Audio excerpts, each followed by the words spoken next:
this is going to be the thing that kind of pulls you through and really shortens the duration of an infection. I use Chinese medicine all the time in my own home, and it's been something that has been a very big resource for my own family. My name is Megan Garcia. I am a practitioner of Chinese medicine, which means like acupuncture and herbs and tuina or massage. I also tend to focus on infancy, babyhood, toddlerhood, those first years of development, along with immune mediated conditions, and working with new moms either before, during pregnancy, or after pregnancy. If you are searching for baby cold remedies because your baby was just sick and now they're sick again, or your toddler, you are not alone. This is something that I come across frequently, especially during cold and flu season. Back to back sick days are really common when starting a group childcare situation, or if you have multiple kids, it kind of comes with the territory because you have greater levels of exposure. Exposure really does make a difference. It's also really beneficial for a baby's immune system. We have what's called the Th2 and the Th1 arm of the immune system.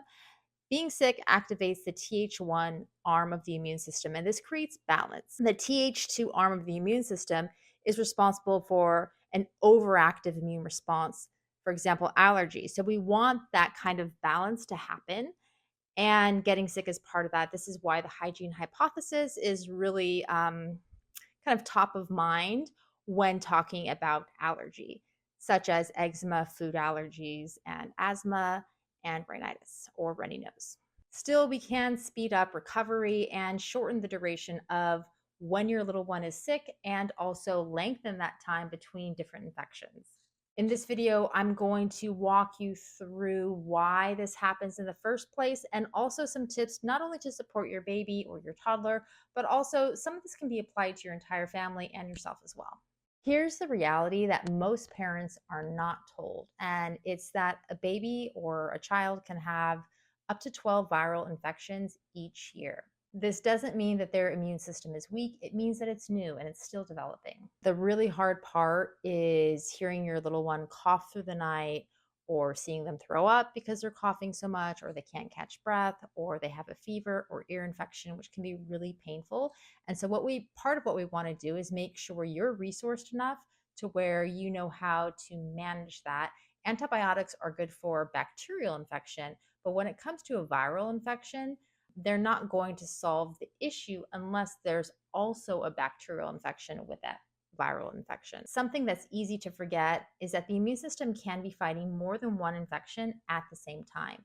And this is why sometimes we have those back-to-back infections, because the body has not fully healed. There's still inflammation, which means the door is still slightly open for another pathogen to come in and start to bloom. Now, this could be either bacterial or viral, as I mentioned earlier. And so what this means is that we don't necessarily have a problem. Your child is just learning their environment. They're getting new information in, and they're adjusting, and their immune system is adapting, and that's what we want to see. Because the body is in an inflamed state, a reactive state during sickness or infection, I usually recommend that parents pause on allergens. And also, this applies to vaccines. After a vaccination, typically we see an increase of those bad bacteria in the gut. And also, the immune system is a little reactive and inflamed. That's why there can be fever after vaccination, or your little one can get sick often after their shots. And that is because the door is slightly open. Any inflammation is basically like a leakiness. You can have a leaky gut, you can have leaky lungs, you can have leaky skin, you can have leaky brain as well. So all of these surfaces of the body, they really need to have like those tight sealed junctions. And when that's not happening, that kind of like leaves space for different signals to take place. And that can be infection. That can also just be inflammation. So if another virus shows up during this leaky window, well, it's really easy for the body to get sick again. And this is why it can feel like your child is always sick. I have a class that talks about Chinese herbal remedies for cold and flu season. So I see this a lot with both my clients and the moms and parents that I work with. By the end of this video, you'll understand why back-to-back infections happen in the first place, and what you can do at home to feel more resourced when this does happen. Chinese medicine, which includes acupuncture, herbal medicine, and tuina or massage, It describes the situation slightly differently, but it actually maps out pretty closely. In Chinese medicine, we use poetic terms such as like heat, cold, wind, and we also use the environment to describe what's happening in the body. And this may seem like a disconnect, but the reality is that there is so much research. We're talking double blind, randomized controlled trials using traditional Chinese medicine principles or herbal therapy. This medicine does work, and it's part of the reason why I'm so interested and passionate about it, because there is an alignment between how we talk about the body and medicine in kind of more scientific terms and how we talk about it in traditional Chinese medicine terms, and they line up. So we're going to talk about what happens when baby gets sick back to back from a traditional Chinese medicine perspective. So the part that where I was talking about how the body is sick and then it kind of gets better and then you get sick again because there's overlapping infection, and this is kind of like a leakiness or an inflammation. Chinese medicine sees this as well, but it describes it as a kind of latent or stored heat in the body. So the body hasn't fully cleared or pushed away that heat, and heat could be understood as a pathogen or an infection. So, why does this happen? Well, for whatever reason, your child's body doesn't have the resources that it needs to push out this infection completely. So, this helps us to understand why some little ones get sick back to back and others do not. And you can also probably put this into terms of inflammation. If little ones are more prone to the inflammatory cascade, then they may get sick more often. And it really just depends on where their gut is at and where their immune system is at. And that's kind of a different video. So we'll leave that there and go back to Chinese medicine. So, what does this mean if your baby's body or your toddler's body isn't resourced enough to kind of push out that latent heat or the infection? This may have to do with nutrition and diet. These are really big factors. I do have a class on this, and I'm always talking about some basic nutrients because it really does make a big deal and a difference in how your baby's immune system develops and also how their brain develops, which leads to their readiness for solids. That's also another topic. And it could also be constitutional. For example, I have another video, which maybe I'll put somewhere on the screen, and it talks about the sugar bug vein. And so, what this is a sign that your baby may have a constitutional kind of sensitivity to damp foods and TCM. So this would be like dairy, this would be cold foods, raw foods, sweet foods, and that's why it's called the sugar bug vein. And it would be like a little vein that's at the bridge of the nose. Usually it's very prominent in babyhood, and then as a child gets older, it becomes far less noticeable. And sometimes it's just like a little tint or discoloration, and sometimes you can actually see a clear vein. And the sugar bug vein implies that there may be some digestive issues along with sensitivity to these foods. And so, what you'd want to do is emphasize warming and kind of supportive foods instead of foods that would exacerbate those stomach issues or cause that kind of dampness in TCM. And this is also really relevant to what we're talking about right now because the gut is linked to the immune system. The gut is actually surrounded by lymph tissue. It's called the gut associated lymphoid tissue or GALT. And so it's said that roughly like 70 upwards percent of the immune system is located in the gut. That's why the gut is one of the reasons why it's so pivotal to health and to wellness. And in Chinese medicine, too, we have a gut and immune connection. In acupuncture, the channels that are related to the gut and the immune system are actually connected and they flow together. So they're very closely held together in relationship. So what this means is that it's not just exposure to a virus or a bug, and it's not just daycare, it's not just your little one's buddies that are getting them sick. It also has to do with digestion, sleep patterns, and being resourced enough to rebuild after infection.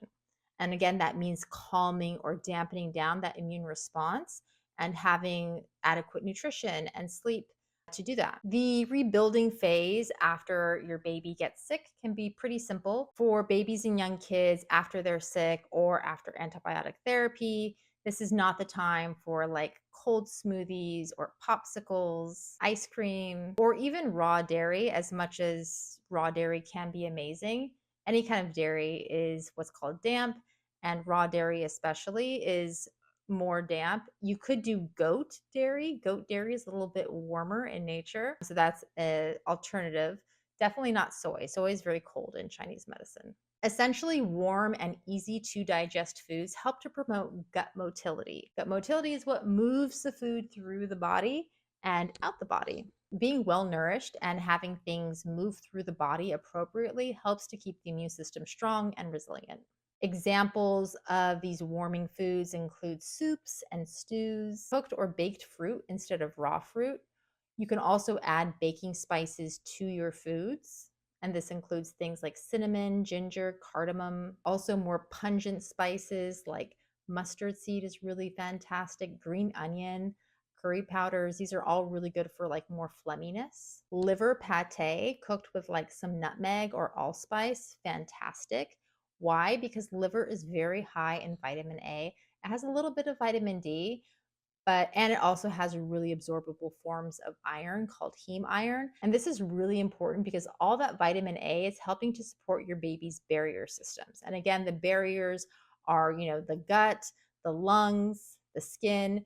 We want really tight barriers, especially during infancy. Next, I wanted to talk a little bit about antibiotics. They can be life-saving. They can really get you out of a tough time. That is true. So, antibiotics in Chinese medicine are cold in nature. And we just talked about food and the importance of having a warm, nourishing environment for your baby's gut and digestion and immune development. Now, they're cold, they're drying, and they're clearing. This can be great for an infection. Remember, an infection is kind of like heat in the body.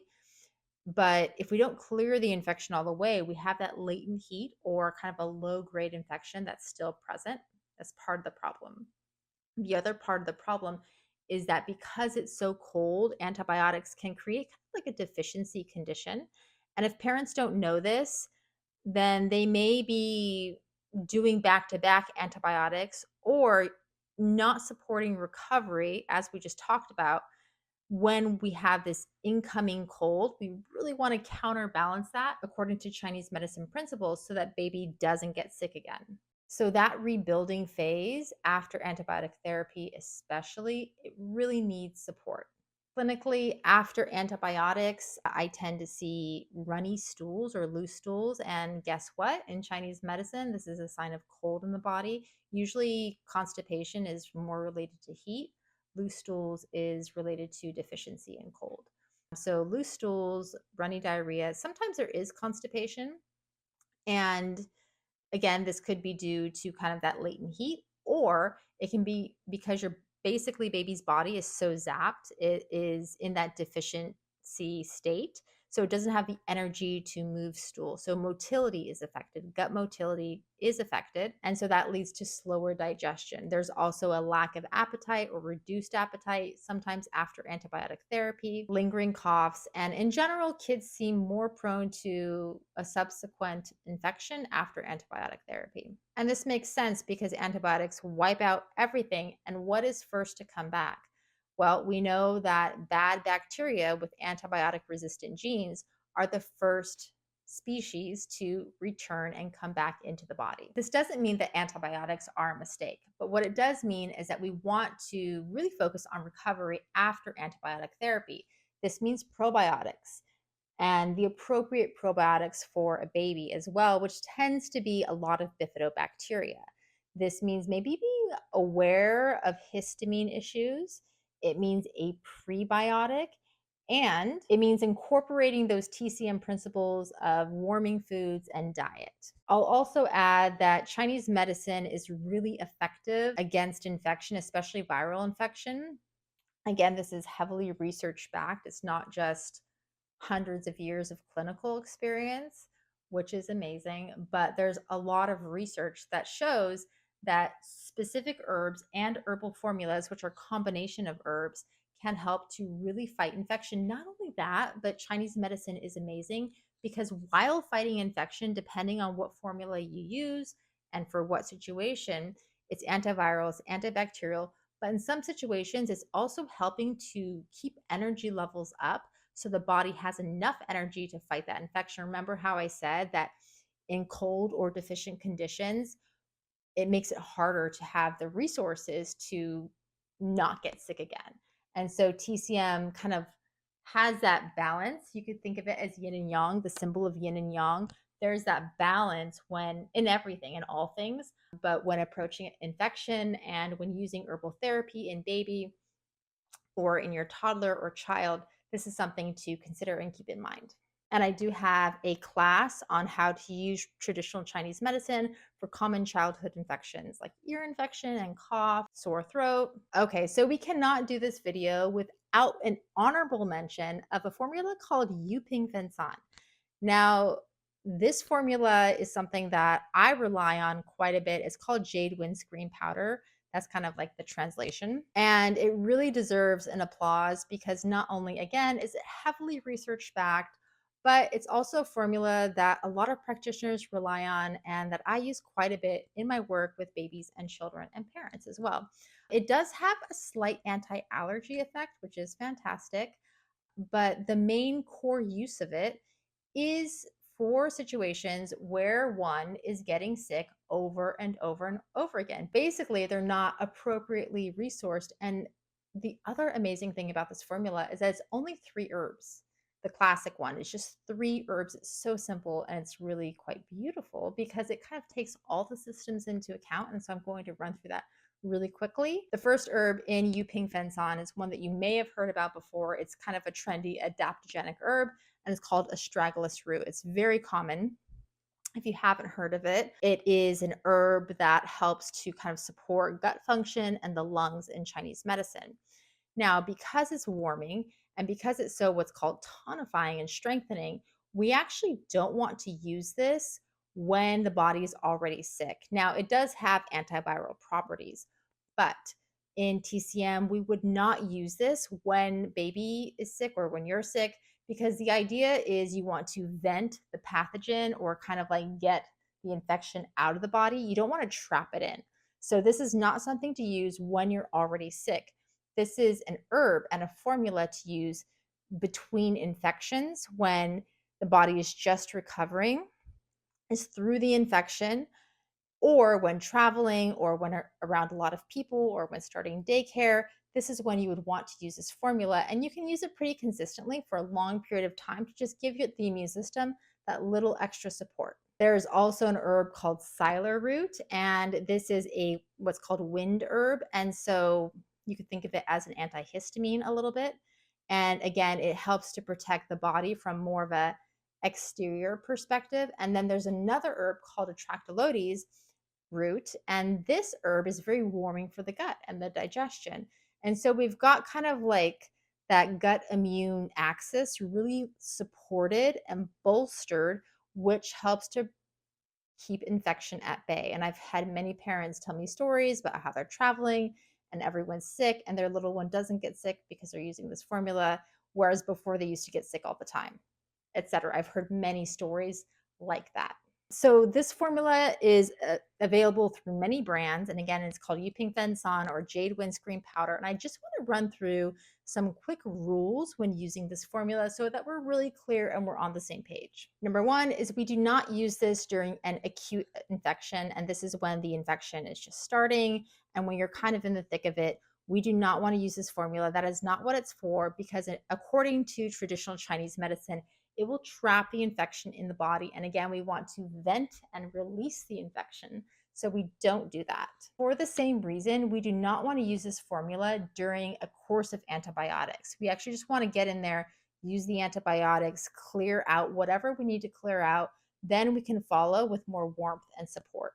We do want to use this formula between infections and to help the body rebuild and get that extra warmth that it needs. And again, it's only 3 herbs, so it's really simple. And again, this formula is really amazing for travel or family events or friend events because it does help to give that extra immune and gut support. What can you take away from everything that we just talked about? Number one, Chinese medicine or TCM is extremely effective both in the recovery and rebuilding phase and also when overcoming an infection, especially if it's a viral infection and you can't use antibiotics. this is going to be the thing that kind of pulls you through and really shortens the duration of an infection. I use Chinese medicine all the time in my own home, and it's been something that has been a very big resource for my own family. One thing I'll add is that when using TCM for infection, generally within the first 24 hours, I'm doing high doses and I'm doing a really high cadence, meaning I'm dosing every 2 to 4 hours. And again, I do have a class that goes into this, and there is like an Instagram, you know, chat DM support group where we talk about things. And you can also always email me hello@megangarcia.com to get more insight or just kind of orient yourself and to give yourself some resources to help get through cold and flu season, hopefully without the use of antibiotics, because it's not like the best thing for your baby's developing immune system. It's also not the worst. I mean, we don't want to like fear monger here, but if we can avoid antibiotics, that is a good thing. The second thing is that we want to lean into warming foods. This means soups and stews and meat stocks and meat jellies and all the like, but we want to warm that up as well. We don't want to serve it to baby like as a jelly form. We actually want that to be warm. We want baked fruit. We want stewed fruits. We want those baking spices added in, such as cardamom and ginger, and cumin is also really good, cinnamon, and also those more pungent aromatics like mustard seeds, some curry powder, some green onion, like I mentioned before. Anything really kind of like spicy, but not heat spicy, is going to be generally beneficial for kind of like opening up the exterior or warming your baby's gut and helping to promote motility. And this will help with recovery and rebuilding. Number 3, we want to lean away from added sugar, from dairy, from icy and cold foods like popsicles and ice cream. While sometimes these are used to lower fever, in TCM, it is like the complete opposite of what you want to do, especially after getting sick. You really do want to support and rebuild with those warming foods. And then, in addition to your classic vitamin C and zinc, what we want to do is bring in those immune nutrients that are, I feel like, less talked about. So that's vitamin A, huge superstar. Like you can do some liver pate, or you could do like desiccated liver capsules. You could do cod liver oil as well. That's a classic. But vitamin A is really important for immune support, and also vitamin D as well, making sure that your baby or child is getting enough vitamin D. And again, this is found in liver and cod liver oil in small amounts. And you can also take it as a supplement. For supplementation, I generally like to do the drops. And I like to do a D3K2 combination because these nutrients work really well together. And the other thing to keep in mind is that you are parenting your little one through a developmental phase. And so that rebuilding and restoration period is just as important as clearing the infection. If you would like more guidance and support, that is exactly what I'm here for. You can find me at megangarcia.com.